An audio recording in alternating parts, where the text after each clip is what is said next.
অসমীয়াৰ অতি মৰমৰ অতি হেঁপাহৰ ৰঙালী বিহুটি আহি আমাৰ পদূলিৰ মূৰত। আজিৰ এই ৰঙালী বিহুৰ প্ৰাকক্ষণত আপোনালোকক লৈ যাওঁ বিহুৰ আখৰা দেখুৱাবলৈ। এই গাভৰুগৰাকীৰ নাম হৈছে অংকিতা গগৈ। সৰুৰে পৰাই গাঁৱৰ বোকা পানীৰ গোন্ধ ভাল পোৱা এই অংকিতাই এখন নৃত্য একাডেমীৰ জন্ম দিছিল বহু বছৰ আগতে, আৰু যাৰ নাম ৰাখিছিল সমন্বয় নৃত্য একাডেমী। আপোনালোকে জানি ভাল পাব যে অংকিতাৰ সেই নৃত্য একাডেমীখনত বৰ্তমানে প্ৰায় 200ৰো অধিক ছাত্ৰ ছাত্ৰীয়ে নৃত্য শিকি আছে, আৰু এই একাডেমীখনৰ পৰা প্ৰতি বছৰে বহুতো প্ৰতিভাৱান নৃত্যশিল্পীৰ সৃষ্টি হৈ আছে।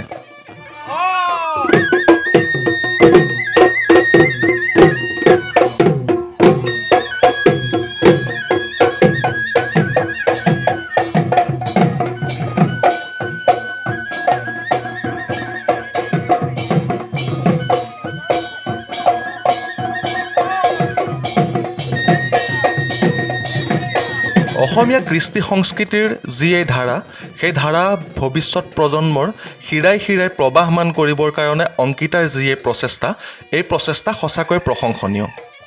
নিচেই কম মাচুলেৰে এই সমন্বয় নৃত্য একাডেমীয়ে ছাত্ৰ ছাত্ৰীসকলক কৃষ্টিৰ পথাৰখনলৈ আগুৱাই লৈ গৈ আছে।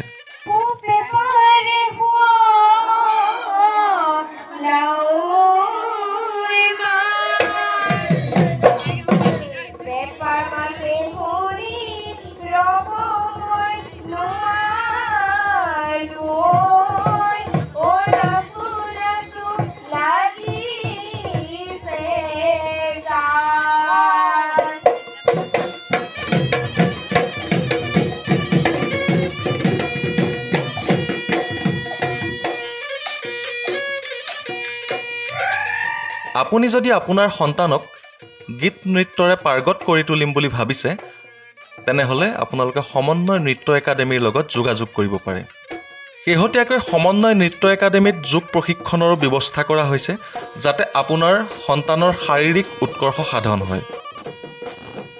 আমাৰ পেজ আৰু ইউটিউব চেনেলত বিহু নাচি ভাইৰেল হৈ পৰা যিজনী কণমানি আপোনালোকে দেখিছিলে, সেই কণমানিগৰাকীও হৈছে সমন্বয় নৃত্য একাডেমীৰে ছাত্ৰী।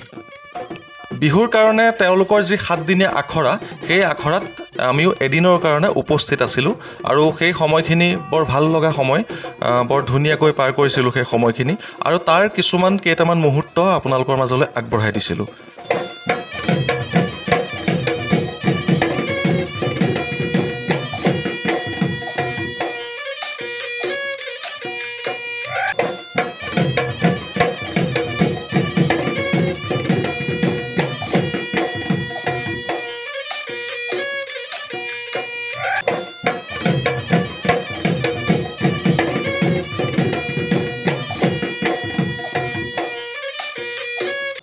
অংকিতা আৰু সমন্বয় নৃত্য একাডেমীৰ এই জয়যাত্ৰা অব্যাহত থাকক।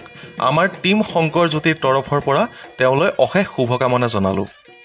আমাৰ জাতি মাটি কৃষ্টি আৰু সংস্কৃতিৰ কাৰণে যিয়েই কাম কৰি আহিছে, প্ৰত্যেককে আপোনালোকৰ মাজত চিনাকি কৰি দিয়াৰ দায়িত্ব হৈছে আমাৰ।